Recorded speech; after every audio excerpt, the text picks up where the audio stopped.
Donc ce que je vais essayer de faire dans la présentation qui suit, c'est partir sur une espèce de panorama, hein, ça c'est ma carte, hein, ceux qui connaissent la référence, hein, Lewis Carroll, une espèce de panorama de toutes sortes de mots-clés, de thèmes qui sont liés à ce dont traite cette exposition. Hein, donc vous avez entendu peut-être les mots high-tech, wild-tech, low-tech, etc.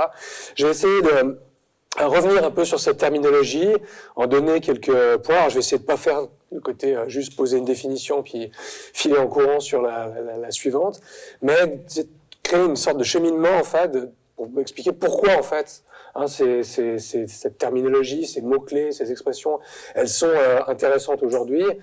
Et montrer comment ça se traduit concrètement. Alors moi, je suis pas, vous l'avez compris, hein, je suis pas architecte, hein, je suis dans une nébuleuse de différentes disciplines et je vais aller chercher dans cette nébuleuse différents exemples pour illustrer mon propos en partant de ce terme de high-tech, hein, donc cette expression hein, qu'on emploie assez couramment, hein, et comme souvent, pour capter un peu l'essence d'une expression, j'aime bien aller regarder les images que l'on... Aujourd'hui, on pourrait aller chercher avec des intelligences artificielles génératives. Moi, je fais ça un peu de manière plus classique. On va regarder dans Google Images ce qui ressort quand on tape des mots-clés du genre high-tech.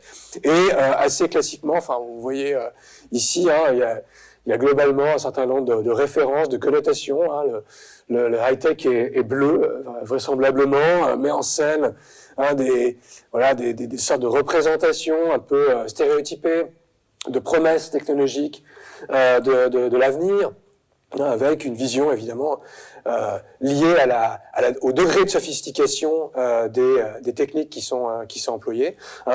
Typiquement, enfin, si on devait prendre hein, dans le répertoire des technologies contemporaines, on verrait associé au terme d'high-tech souvent ce genre de choses. Hein, pour celles et ceux qui ne connaissent pas, c'est une carte graphique hein, qui sert à effectuer des calculs de manière assez efficace, par exemple pour les algorithmes d'intelligence artificielle.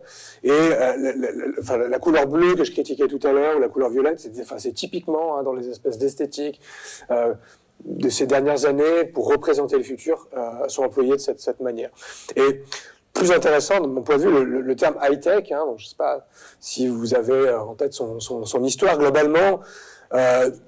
Moi, j'ai retracé la première apparition de ce terme à la fin des années 60, début 70, hein, dans différents articles, d'abord dans New York Times, hein, puis ensuite dans des articles plus, la presse plus spécialisée, comme une expression nouvelle pour à l'époque, hein, qualifier des objets techniques ou des infrastructures avec un degré de sophistication extrêmement important et toujours récent.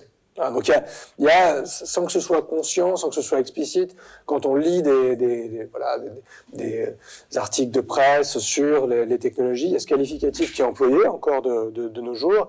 Et ce qui est d'assez fascinant, c'est que si vous prenez j'aime bien faire ce genre d'exercice. Si vous prenez une situation, une technologie d'une époque qualifiée de high-tech et vous regardez quelques années après ce qu'il en est, ça donne des choses genre ça. Hein, j'aime bien aller chercher dans mes photos quand je prépare les présentations. C'est une boutique à Los Angeles. Hein, là, elle est fermée, mais à l'intérieur, on trouvait des vieilles consoles de jeux, des vieux ordinateurs qui étaient vendus pour pas très cher et qui, comme beaucoup de technologies, ont été à une époque high-tech, c'est-à-dire avec ce degré de sophistication dont je parlais tout à l'heure. Donc je montre ça pour mettre en lumière un phénomène, c'est que le high-tech est très vite plus high-tech, très vite dépassé, même si certaines promesses ne cessent d'être réinventées. Hein. Intelligence artificielle, 1956, ça reste en pleine réinvention. Mais au bout d'un moment, on retrouve ça pour une bouchée de pain dans des boutiques de quartier, pas forcément les plus modernes et contemporains. Donc ça, c'est un premier problème sur le terme de high-tech. Et un deuxième, qui va nous amener justement à une transition vers l'aspect low-tech, c'est que ce degré de sophistication qui est exprimé comme une valeur extrêmement positive hein, pour certaines personnes à travers des objets technologiques, elle est moins pour d'autres hein, qui regardent des enjeux de consommation énergétique, d'extraction de matières premières et qui ne sont pas nécessairement durables ou qui sont même extrêmement problématiques par rapport à l'habitabilité ou l'inhabitabilité à venir de notre planète. D'où l'émergence depuis à plusieurs années de ce qualificatif de low-tech, avec cette idée que il y a une opposition qui est amenée directement avec ce terme, qui consiste à penser le degré de sophistication de manière beaucoup plus amoindrie, mais surtout qu'un certain nombre de caractéristiques, telles que par exemple la performance ou la consommation énergétique, le degré de maîtrise, seraient évidemment très différentes du high-tech. Et que donc il y aurait une forme d'équilibre, comme une espèce de continuum ou de gradient qui irait du moins sophistiqué au plus sophistiqué, et ce qu'on perd en sophistication, on le gagne en maîtrise, en convivialité, en accès, en ressources énergétiques ou en ressources même matérielles utilisées localement. Alors c'est intéressant de voir aussi comment, suivant les différentes langues, cette expression s'est propagée. C'est intéressant de constater, par exemple, dans la langue française, il y a un texte d'un ingénieur qui s'appelle Philippe Biwix qui a assez marqué en fait les esprits, ce qui est en même temps un peu curieux, parce qu'il y aurait pu y avoir d'autres personnes qui parlaient de ce terme. Lui, il a fait un effort de clarification, il a fait tout un effort pour le préciser, mais ça aurait pu se passer autrement, et puis c'est pas la même chose dans d'autres langues. Donc il y a je dirais une prévalence assez importante de ce terme dans la francophonie, puis qui peut être compris évidemment par ailleurs. Et quand on regarde là aussi, je me suis amusé à chercher design low-tech sur Google Images, on voit apparaître des choses qui relèvent tant du design d'objets que de l'architecture, avec des matériaux plus vernaculaires, avec des degrés de sophistication évidemment moindres. Alors quand il s'agit de mobilier, c'est pas pareil que des cartes graphiques, vous me direz. Mais on voit tout de suite que l'esthétique, évidemment, est différente et encapsule un certain nombre de connotations, de visions du monde, plus, on va dire, qui sont moins affirmées que la caricature qu'on a ici. Alors, ça ne veut pas dire qu'il n'y a pas de caricature du low-tech, j'y reviendrai après. Alors, derrière ce terme de low-tech, il y a aussi tout un ensemble de gens, alors qui peuvent être tant des designers que des gens en architecture, en ingénierie, qui se posent la question de se dire, mais ok, concrètement, qu'est-ce que ça signifie? Est-ce qu'on peut essayer d'objectiver d'une manière un peu plus précise les caractéristiques qui font que un objet, un bâtiment, une structure relève du low-tech ou non? Donc je ne vais pas rentrer dans le détail de toutes ces caractéristiques, mais ce qui me semble intéressant, c'est de montrer que assez rapidement, l'opposition high-tech, low-tech, elle est finalement un peu laissée de côté pour se dire, mais il faut arriver à saisir ce que serait la nature d'un objet qui serait plus low-tech, avec des questions d'efficience, de sobriété, de pérennité dans le temps, des questions aussi de réparabilité ou de capacité à maintenir ces objets. Enfin, je ne vais pas toutes les décrire, mais globalement, ce qui me semble intéressant à retenir, c'est que la question, à mon sens, elle est moins sur l'opposition high-tech, low-tech que faire apparaître, au travers de la capacité à concevoir des objets ou des bâtiments low-tech, tout un ensemble de critères qui permettent de repenser, par exemple, le primat de la nouveauté. Est-ce qu'il est important d'avoir sans cesse quelque chose de nouveau, ou au contraire de faire durer un objet, un bâtiment le plus longtemps possible? Alors, on pourrait se dire, oui, mais dans l'histoire l'histoire du design, l'histoire de l'architecture, c'est des questions qui se sont déjà posées, évidemment. Mais ça a le mérite de le remettre sur la table, parce que derrière cette idée de high-tech, il y a une idéologie, en fait, de la production sans cesse de nouveautés qui efface le passé, et qui, évidemment, n'est pas soutenable. Bon, ça, il me semble que c'est des choses qui se sont déjà posées à d'autres époques. Moi, j'ai une connaissance complètement parcellaire de l'architecture et de l'histoire de l'architecture, mais je me rappelle de mes rencontres avec des collègues ou des amis architectes qui, me semblait, avant qu'on utilise couramment le terme de low-tech, me montraient des fascicules, par exemple, de Ken Isaacs sur comment construire ses propres structures, une sorte de fanzine ou petit guide sur comment construire son propre dôme, avec des matériaux dans une logique plus de bricolage. Donc, je pense que c'est important je montre ça pour garder à l'esprit que ce débat et cette opposition high-tech, low-tech, elle se cristallise aujourd'hui en parallèle avec de la crise environnementale. Mais bon, c'est des questions qui sont maintes fois posées. Et Et parfois, ça donne un peu l'impression que la roue, elle est un peu réinventée. Que ce soit dans le monde occidental, ou que ce soit sur d'autres territoires, pour lesquels la question de se dire high-tech, low-tech, ou c'est bien de faire du low-tech, bah, ça se pose pas. Là, je prends le cas d'un ouvrage extrêmement intéressant d'un designer cubain qui s'appelle Ernesto Rosa. Il enseigne à l'école d'art et design de Saint-Étienne, et qui a fait ce livre sur les formes à la fois de désobéissance chez les Cubains, et les formes de réinvention des technologies qui sont en général guidées plutôt par des formes d'urgence et de nécessité, puisqu'il y a l'embargo, puisqu'il n'y a pas accès à certaines ressources, et qui les amène à devoir faire avec les moyens du bord, c'est-à-dire de prendre certains objets qui partagent des fonctions ou des caractéristiques physiques qui vont leur permettre de les réutiliser. Donc vous avez par exemple une chaise échiquier, un ventilateur avec un support de téléphone à cadran. Donc lui, dans cet ouvrage, qui s'appelle Rickimbili, il décrit en fait cette question du rapport entre nécessité, réparabilité, maintenabilité, mais il n'emploie pas le terme de low-tech ou de high-tech. Il parle plutôt d'une situation qui est vécue et qui est d'importance, dans laquelle il s'agit de réparer, de refonctionnaliser, de réinventer. Rickimbili, c'est qu'en fait, c'est le nom d'une marque de vélo aux États-Unis qui s'appelle Rick and Billy. Et puis, en circulant vers l'espagnol à Cuba, c'est devenu Rickimbili pour la capacité à réparer des objets, des vélos.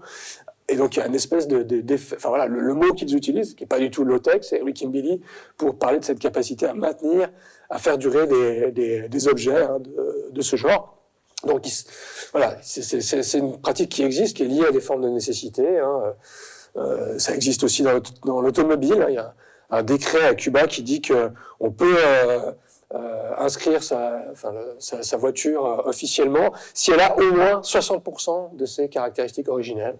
Donc il y a finalement une marge de 40% qui est possible.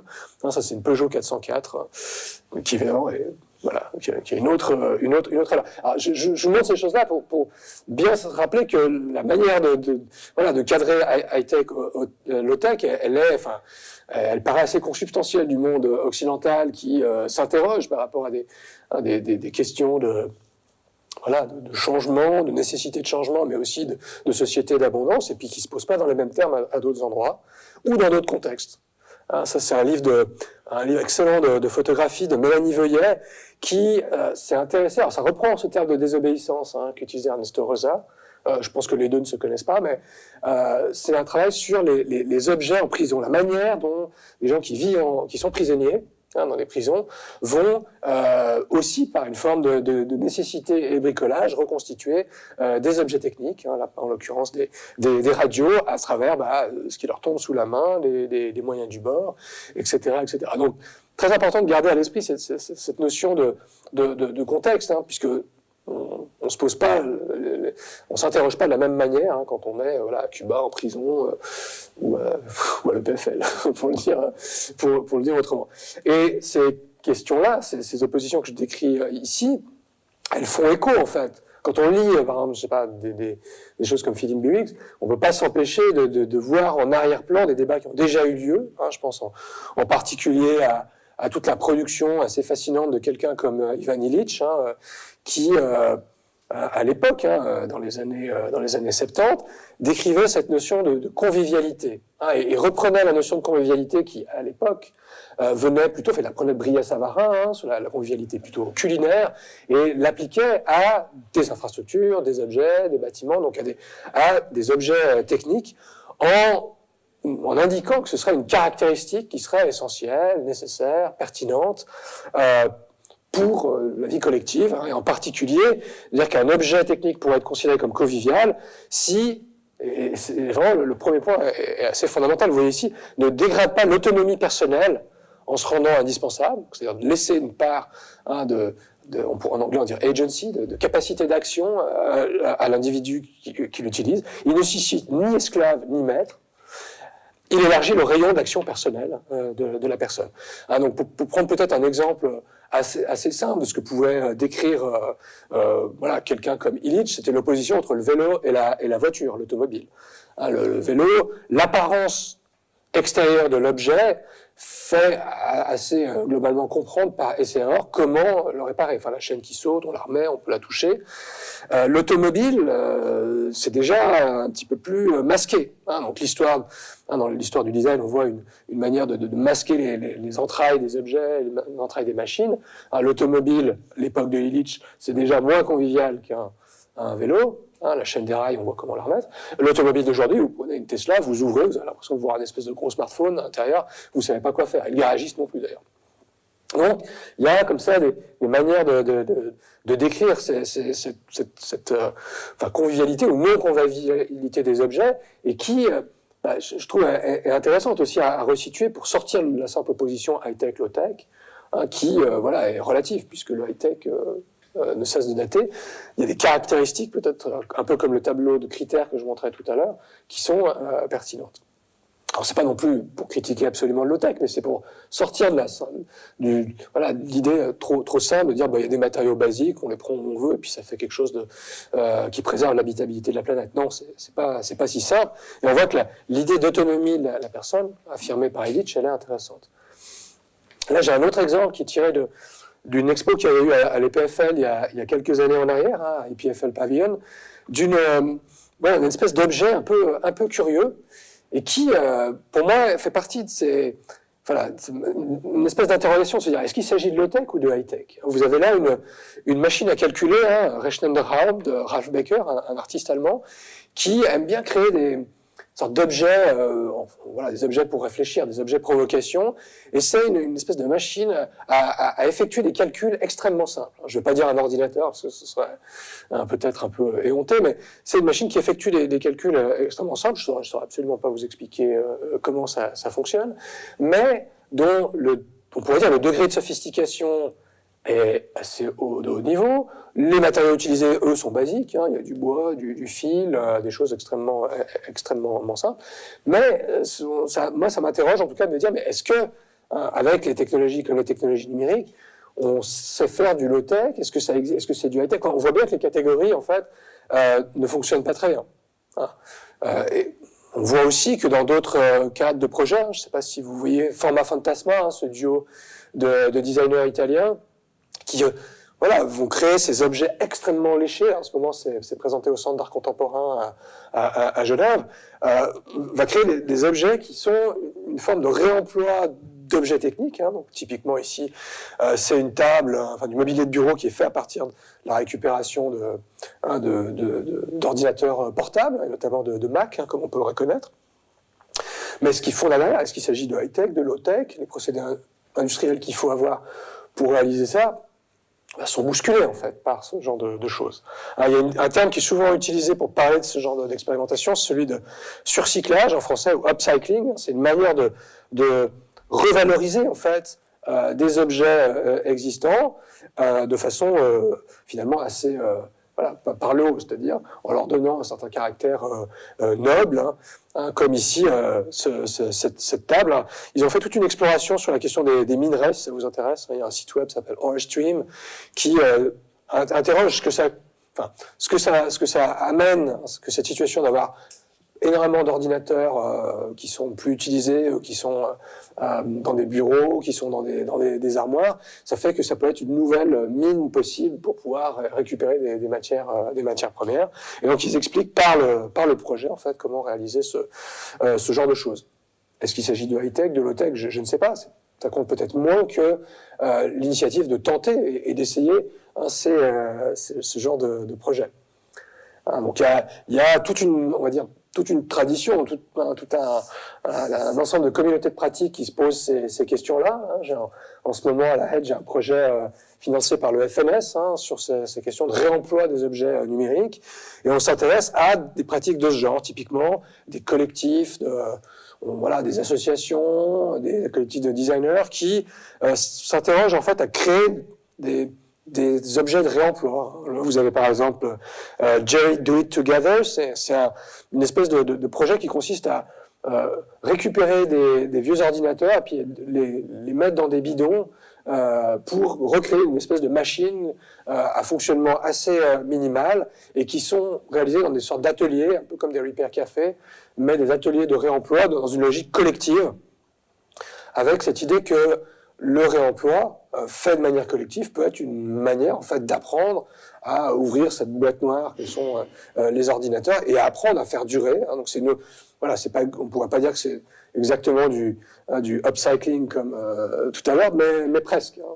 Et c'est faire en sorte qu'on puisse avoir des machines qui soient réutilisées, non pas pour les usages les plus avancés, hein, avec ça vous ne pourrez pas miner du bitcoin ou je sais pas, faire tourner des programmes très consommateurs en ressources, mais on peut faire quand même 90% des tâches qu'on fait avec un ordinateur.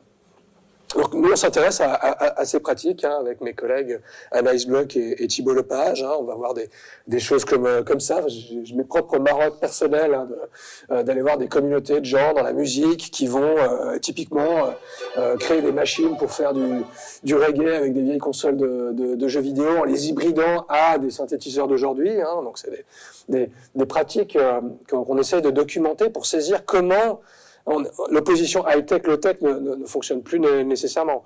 Hein, vous avez, dans ce que j'ai présenté avant, des gens qui vont passer du temps à acheter ou aller sur eBay ou dans les marchés aux puces des ordinateurs des années 80, à extraire des composants, des processeurs son de ces machines, à les hybrider à des synthétiseurs complètement récents, à les remettre dans la machine et puis ensuite à vendre ça sur Internet pour une certaine somme pour des collègues qui produisent de la musique.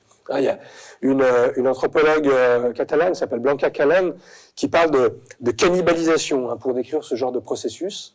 Donc vous voyez, on n'est plus dans le high-tech, low-tech, on va piocher des bouts de low-tech, de high-tech, on met ensemble, hein, et on arrive à cette espèce de degré d'hybridation, hein, où de ce que un historien anglais qui s'appelle David Edgerton appelle des technologies créoles. Hein. Donc lui, il utilise ce terme, il me semble qu'il y a le livre sur la place centrale, hein, qui s'appelle Quoi de neuf en français. Il décrit en fait la manière dont les techniques qui sont inventées à un endroit dans le monde circulent et vont donner lieu en fait à des usages originaux en dehors du temps ou de l'espace dans lequel elles ont été conçues. Ah, il prend l'exemple, par exemple, de ce genre de rickshaw, hein, donc c'est ce genre de dispositif de transport sur lequel on rajoute des moyens de traction électriques, on les peint, on les transforme, et qui n'ont pas du tout été prévus pour ça à l'époque. Hein, il y a un anthropologue qui s'appelle Yann-Philippe Tastevin qui a écrit tout un article sur ce genre de choses, hein, je vous recommande. Et donc l'idée créole, qui est une analogie qui est faite avec l'analogie linguistique, hein, d'hybridation de langues différentes qui amène à une forme nouvelle. Hein, ça renvoie à toutes sortes de travaux en linguistique ou dans le domaine culturel, hein, notamment je pense au penseur caribéen Édouard Glissant, hein, qui a décrit en fait ces logiques-là, sont aussi valables dans le champ des technologies. Hein, l'espèce de machine qui faisait du reggae que j'ai montré tout à l'heure, c'est une forme de technologie créole également. Alors, est-ce que c'est bien, est-ce que c'est pas bien? C'est pas forcément la question. Mais ce qui est d'intéressant, c'est que ça nous montre des espèces d'entre-deux, de zones grises qui nous sortent de l'opposition low-tech, high-tech. Un autre exemple de ce genre, hein, c'est le terme de Shanzai, hein, qui est utilisé en Chine et qui a fait pendant longtemps référence en fait à des produits de contrefaçon hein, qui se vendaient typiquement dans des endroits, hein, dans des marchés à Shenzhen, hein, donc avec des manières de ne pas forcément respecter la propriété intellectuelle des produits. Dans le monde du téléphone mobile, il y en avait énormément. Hein. Il y avait vous pouviez acheter des téléphones Nokia ou Hérisson, des choses comme ça. Et alors, bien souvent, ce genre de choses était vu de manière un peu rigolote, ou comme une forme de moquerie, hein, en se disant, c'est produit en Asie, il n'y a pas un soin qui est fait à la propriété intellectuelle, c'est pas forcément très robuste. Et ça, c'est une vision évidemment très limitée et quasiment occidentale de voir les choses. Et là, j'aimerais faire un projet d'Innovation.org, qui est un collectif d'artistes, ceux avec qui j'ai fait le livre Le Bestiaire, hein, qui a été présenté tout à l'heure, et Clément Renaud, qui a d'ailleurs travaillé à l'EPFL sur ces choses-là il y a quelques années en arrière, et qui ont documenté, avant que ça disparaisse, toutes ces Shanzai phones, hein, ces espèces de téléphones de contrefaçon qui finalement donnaient lieu à toute une sorte d'inventivité sur des formes, hein, Alors, j'ai pas retrouvé les photos les plus curieuses, mais il y avait des téléphones rasoirs, il y avait des téléphones briquets, vous avez des téléphones voitures pour enfants, avec un côté évidemment qui paraît évidemment un peu curieux et un peu léger, mais qui en fait, quand on regarde le degré de maîtrise des personnes qui ont conçu ces objets, donne lieu en fait à des savoirs et des compétences, des savoir-faire assez considérables, de savoir concevoir des prototypes, de savoir gérer ensuite le fait de passer à l'échelle sur des chaînes de production, sur ce genre de choses. Et donc il y a une autre, on pourrait dire c'est une autre façon de voir cette hybridité entre, alors il y a un côté high-tech évidemment, mais il y a un côté évidemment low-tech, parce que tout ça a été produit à la même époque où étaient produits des smartphones.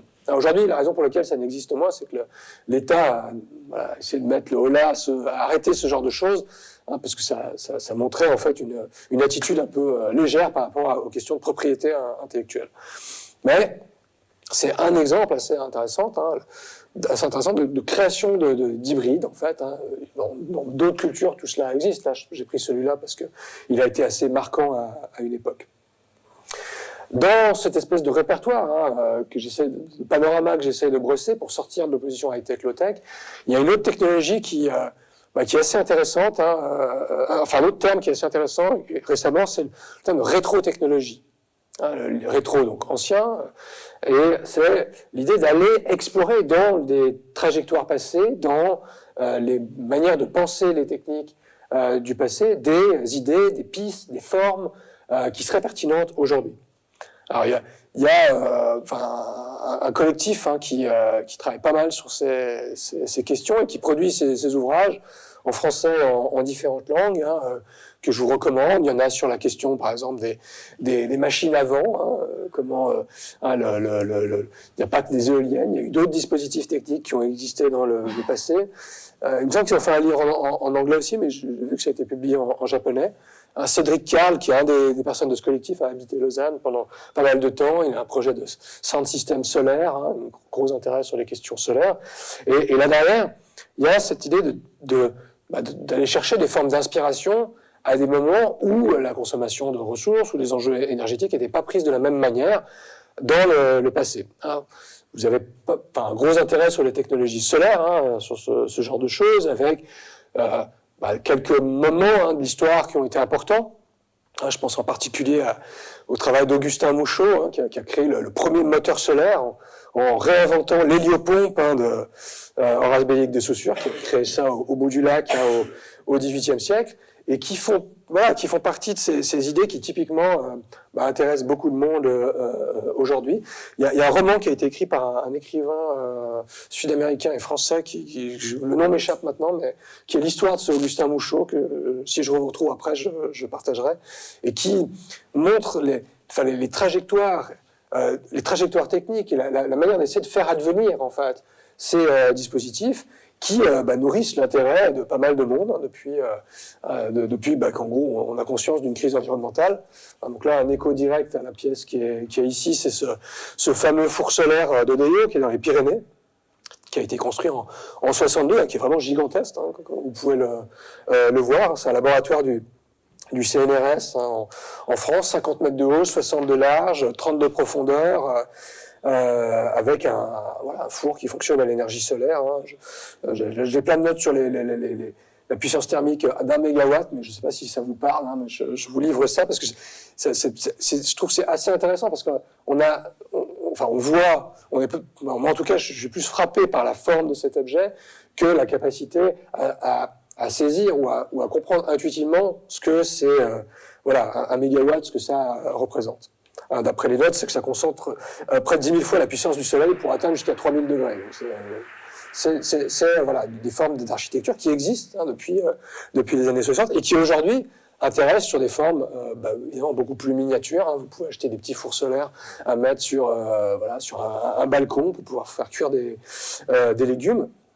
Est-ce qu'il s'agit de high-tech, de low-tech ? On pourrait dire que c'est la catégorie low-tech, mais dans les faits, les recherches pour produire en masse des fours solaires de petite dimension, la chaîne de production, elle n'est pas si low-tech que ça. Ces questions, en fait, de repenser ces rétrofuturs, les énergies du passé, qu'elles soient éoliennes, enfin à vent, ou hydroélectriques, ou solaires, ça inspire pas mal de monde, au-delà de la question de l'ingénierie. Ça inspire aussi dans des gens qui travaillent plutôt sur les représentations et nos imaginaires. Et depuis une dizaine d'années, il y a tout un ensemble de... C'est une légère digression, j'ai mis, mais c'est quand même intéressant, je pense. Il y a tout un courant qui est né plutôt en Amérique du Sud, plutôt au Brésil, qui s'appelle le solarpunk, et qui, par analogie avec le cyberpunk, je reviens un instant sur ces mots, essaie de penser, en fait, qu'est-ce que serait que l'avenir dans un monde, voilà, des propositions plutôt utopistes, dans lesquelles les préoccupations environnementales sont plus importantes, et on va chercher l'énergie solaire, l'énergie renouvelable, et on se positionne de façon antagonique à tout ce courant de la science-fiction des années, voilà, années 80, 90, du cyberpunk, qui mettait en scène les travers potentiels du capitalisme débridé, des technologies de l'information et de la communication, des auteurs comme William Gibson, Bruce Sterling, avec une vision assez sombre, qui se traduit par des films comme Blade Runner, Ghost in the Shell et ces choses-là. Par opposition, donc une trentaine d'années après, on a des gens déjà qui viennent pas du monde occidental, qui vivent dans différents pays du Sud global et qui vont produire toute une production, enfin, qui peut être voilà, des nouvelles, des bandes dessinées, des installations, des projets artistiques, des petits romans qui essayent de mettre en scène cette hybridation du côté punk, DIY, faites-le vous-même, et bon, là c'est le solaire, mais ça pourrait être valable sur d'autres aspects aussi. Donc il y a et ça a essaimé, mais maintenant ça a circulé dans le monde occidental. Il y a toute une ébullition autour de ce genre de choses. Typiquement, moi je trouve les étudiantes et les étudiants que j'ai en école d'art et design se nourrissent de ce genre de choses-là. Le revers de la médaille de tout ça, c'est un terme qui est aussi présent dans cette exposition, c'est celui de garder à l'esprit que un grand nombre des technologies que l'on utilise posent pas seulement un problème en termes de ressources énergétiques ou d'extraction de minerais, mais ne sont pas du tout durables dans la manière dont on peut gérer ces objets en termes de déchets. Ça juste pour l'anecdote, c'est une plage de Martinique ou de Guadeloupe où je me balade sur la plage, j'ai un écran sur la plage. Donc vous imaginez, si on ramasse pas cet objet, ce que ça signifie en termes de leur intégration ou leur désintégration dans les cycles géochimiques de la Terre.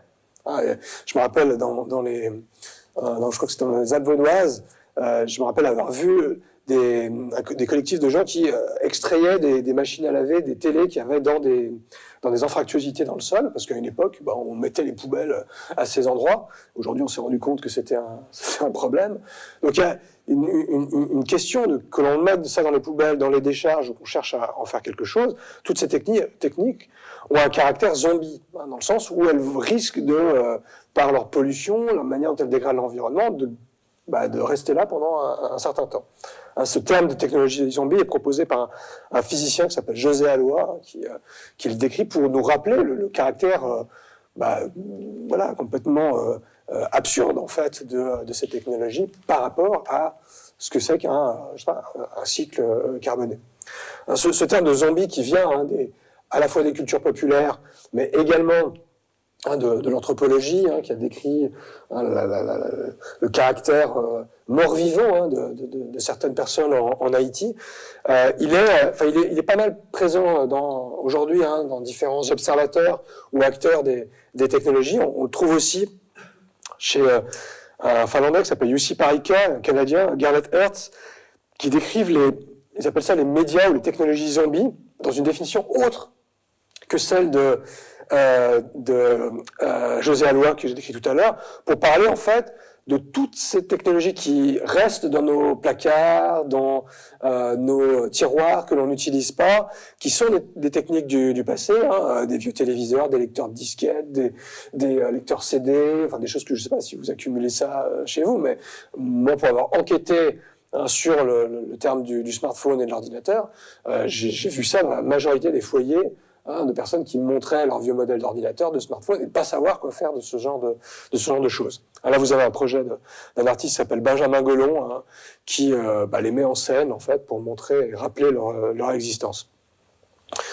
avec qui je fais un workshop cette semaine à la HED à Genève, dans lequel José Alloy, qui parle de technologie zombie, va aussi passer. Donc, un moment, enfin, je dis pas ça pour dire que je passe mon temps sur ces questions, mais c'est plutôt qu'il y a un moment, en fait, actuel de prise de conscience de ces enjeux, et en tout cas une demande, je le vois de la part des étudiantes et des étudiants avec lesquels je suis amené à travailler, qui demandent déjà à saisir, en fait, toutes ces nuances que j'essaie d'expliciter ici par ces termes, mais aussi de se dire, mais comment on fait? Enfin, qu'est-ce que ça signifie concrètement? Qu'est-ce que c'est que le métier de designer? Qu'est-ce que c'est que le métier d'architecte dans un monde dans lequel on doit sortir de cette opposition high-tech, low-tech, et on doit trouver des manières de préserver l'habitabilité de notre planète. Et c'est là où le terme de wild tech, qui est aussi présent dans les listes de termes ici, est intéressant. Technologie sauvage, mais dans un sens peut-être wild en anglais, c'est un peu différent de sauvage en français. Terme proposé par Emmanuel Grimaud, Yann-Philippe Tasteva et Denis Vidal, qui sont nos 3 anthropologues, qui avaient, il y a quelques années, édité un numéro spécial d'une revue qui s'appelle Technique et Culture, autour de ce terme. Et leur définition, c'est une manière de souligner qu'en fait, il n'y a pas un wild tech, en fait. Il n'y a pas une seule manière de faire, c'est plutôt une façon de garder à l'esprit un côté buissonnant dans la manière de penser les technologies, dans lequel, comme je vous l'ai montré, il y a des retours en arrière. On peut aller rechercher dans le passé des technologies éoliennes, des technologies solaires. Il y a des techniques qui sont abandonnées, qu'on arrête d'utiliser. Il y en a qui sont abandonnées et détournées de leur usage initial pour un autre. Il y a des survivances qui sont assez curieuses. Pourquoi continuer à utiliser des ordinateurs des années 80 ? Parce que pour certaines qualités sonores, il y a des collectifs d'artistes qui trouvent que c'est intéressant. Des expérimentations qui sont complètement inclassables. On ne sait pas... hormis la dimension esthétique, parfois ça paraît absurde. Mais peut-être qu'en faisant ces expérimentations, des artistes, des designers, des architectes vont développer des savoir-faire qui pourraient être utiles demain. Et tout ça marque le paysage matériel qui n'est absolument pas univoque, qui est hétérogène.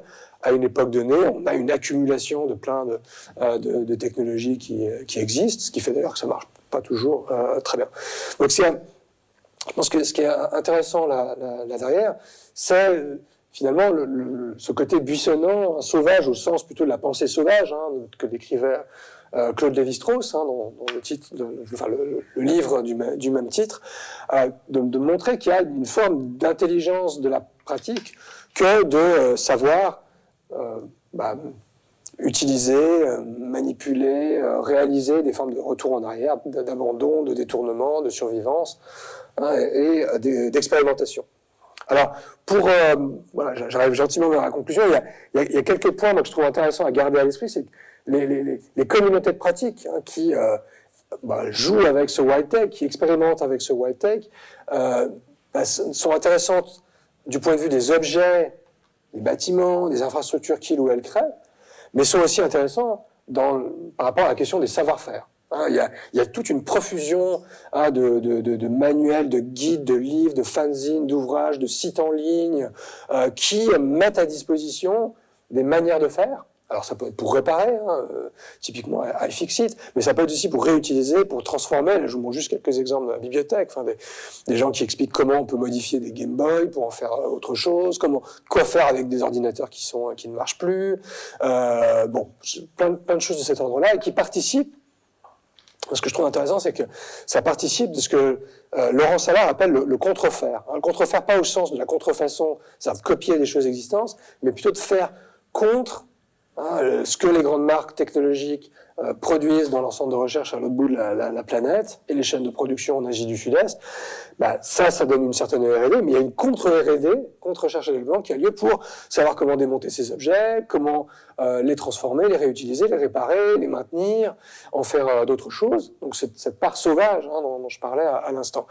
Et donc il y a, on pourrait dire, une forme d'épistémologie, en fait, du démontage des objets, de leur transformation, qui est intéressante. C'est l'objet du projet de recherche que je mène actuellement. Non pas de dire que ça risque de sauver le monde, mais par contre, ça permet d'ouvrir cette espèce de boîte noire que sont les techniques contemporaines, Voilà, vous avez par exemple, cette semaine à l'AED, mon collègue Benjamin Gollon, il montre ce genre de schéma. Qu'est-ce que c'est que partir de déchets électroniques, electronic waste, et de déterminer si cet objet ne fonctionne plus, ce que l'on peut en refaire en termes de réutilisation, s'il fonctionne encore, qu'est-ce qu'on peut transformer. Je ne vais pas commenter tout ça, mais ce que je trouve intéressant, c'est que des gens qui sont plutôt dans des pratiques artistiques, donc qui vont construire des espèces de modèles théoriques d'essayer de reconstituer ce qu'il est possible de faire ou non pour réemployer, réutiliser, maintenir, produire des documents, des espèces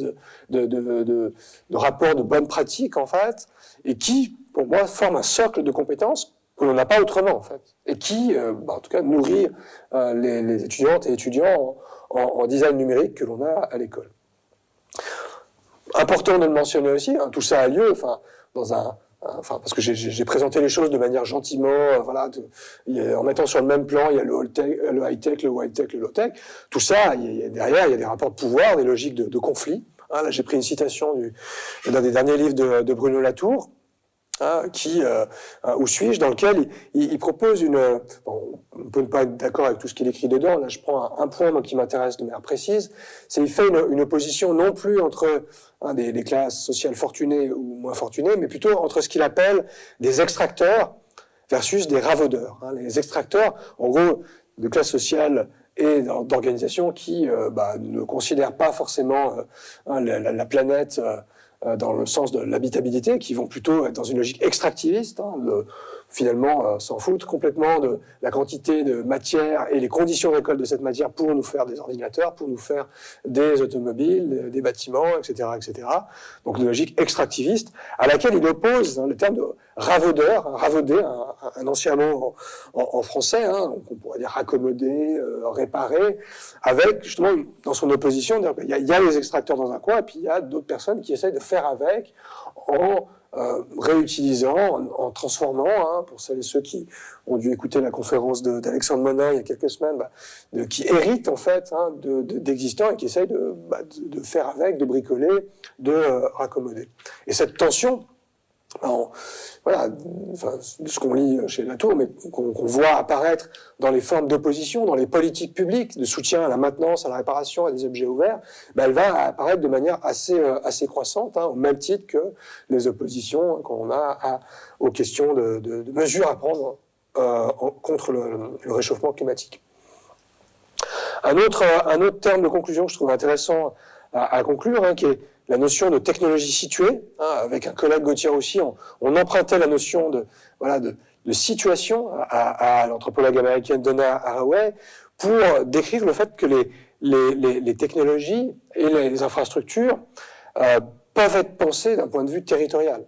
Hein, c'est-à-dire de les penser de manière située, c'est de sortir de l'opposition degré de sophistication high-tech, degré de sophistication low-tech, mais suivant les endroits où on est, les ressources que l'on a territoriales en termes de minerais, de matières premières, de dispositifs que l'on peut recycler, réemployer, les technologies que l'on peut produire à partir de là ne seront pas les mêmes. Et donc il y a certainement une façon de considérer la conception au travers des ressources énergétiques, extractives ou de réemploi suivant les territoires dans lesquels on est. Alors, ça ne veut pas dire qu'on va avoir les mêmes choses. Évidemment, tout ça interroge sur la capacité à, finalement, avoir une forme d'égalité suivant les territoires. Et puis, dernier point sur lequel je voulais terminer, et j'en ai déjà un petit peu parlé avec le cas cubain, c'est que dès qu'on parle de tous ces sujets, et notamment avec la métaphore du sauvage, il faut se méfier de l'attrait simpliste de l'exotique, en fait. Soit un biais orientaliste qui serait de dire que dans d'autres territoires du monde, j'ai parlé de Shanzai tout à l'heure, il y a le mot Jugad aussi qui est utilisé en Inde pour parler d'une forme de technologie appropriée, ou aujourd'hui on dirait par synonyme low-tech, mais c'est pas aussi simple. Et il y a une manière de les considérer qui est un peu exotisante, ou en tout cas qui a un biais positif, enfin l'ingéniosité de pays non occidentaux, hein, comme le cas de Cuba, qui sont certainement intéressantes pour nous occidentaux qui sont confrontés à une crise, mais qui en fait soit relèvent de conditions qui se sont déjà posées par ailleurs, dans des conditions beaucoup plus dramatiques de toute manière, et qui voilà, ne sont pas transposables directement, qu'il ne s'agit pas non plus de prendre de manière simpliste. À l'époque du terme Jugad, qui était souvent utilisé par des cabinets de conseil pour dire qu'on allait faire de l'innovation qui préserverait l'habitabilité de la planète, tout ça relève d'une forme de greenwashing et d'une méconnaissance des nuances culturelles qu'il y a là derrière. Donc ces différents points, je pense, sont importants à garder à l'esprit, non aussi pour ne pas faire de forme d'appropriation culturelle par rapport à des concepts ou des techniques prises par ailleurs, et de considérer en fait le caractère éminemment situé, comme je l'ai dit, des enjeux qui sont les nôtres. Voilà, je vais m'arrêter là, puis on aura l'occasion de discuter ensuite avec vous et Tiffany.